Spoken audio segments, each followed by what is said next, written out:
We are entering a period of financial crisis that is the greatest the world has ever known. The wealth transfer that will take place during this decade is the greatest wealth transfer in history. The great news is that all you have to do to turn this crisis into your great opportunity is to educate yourself. If you learn what is going on and how the financial world works, you can put yourself on the correct side of this wealth transfer. This program is all about creating your own crystal ball, being able to gaze into the future, being able to change this crisis, the greatest crisis in the history of mankind, into your great opportunity.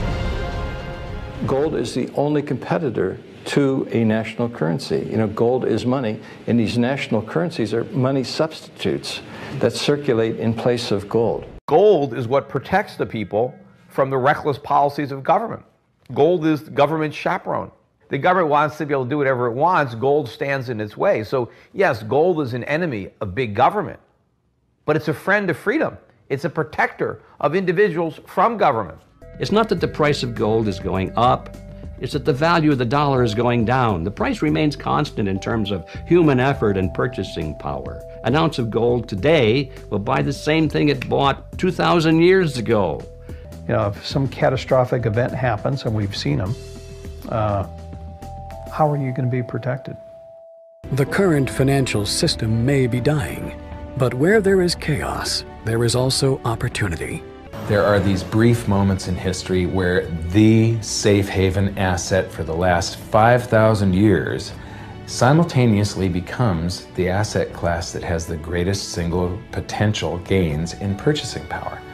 We're in one of these cycles right now where money is the best investment.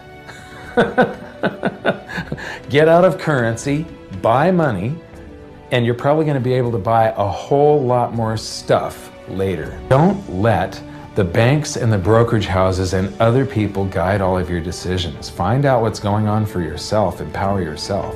There have been dozens and dozens of currency collapses since the end of the Second World War, and they all result from the same thing, you know, bad policies, bad management. And the U.S. right now is pursuing bad policies. Central bank is doing a bad job managing their currency.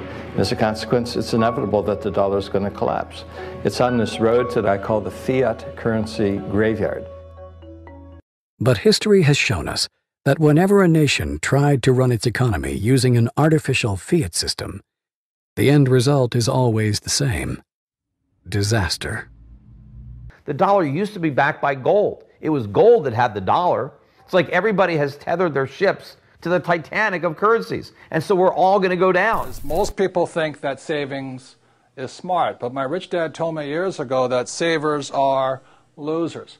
Now, I know this goes against the grain of what most people tell you, save money, save money, save money. But the reason savers are losers began back in 1971. And in 1971, President Nixon took the U.S. off the gold standard and made the U.S. dollar the reserve currency of the world. The strength of a nation's currency is based on the strength of that nation's economy.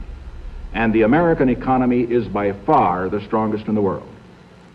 Accordingly, I have directed the Secretary of the Treasury to take the action necessary to defend the dollar against the speculators. I have directed Secretary Connally to suspend temporarily the convertibility of the dollar into gold or other reserve assets, except in amounts and conditions determined to be in the interest of monetary stability and in the best interest of the United States. By removing the link between gold and the U.S. dollar, President Nixon created a system where all currencies were backed by nothing. This is what is known as a fiat currency. The average person is now forced to borrow well beyond their means, getting themselves deeply into debt. At first, this was to maintain a nice standard of living, but slowly, it has become necessary just to survive. One of the reasons we have so much economic volatility in our economies today, high gas prices, high food prices, stock market booms and busts, housing values going down, all can be attributed back to 1971. Plus, there are other changes. We do not really subscribe to the idea of being a saver. We think it's more important you learn to be an investor. You know, like if you had invested in oil 10 years ago, you'd be a rich person today, even though savers are losers. If you invested in gold 10 years ago, you would have been a lot better off. So if you want to get ahead, you need to not be a saver, but learn to be an entrepreneur or an investor.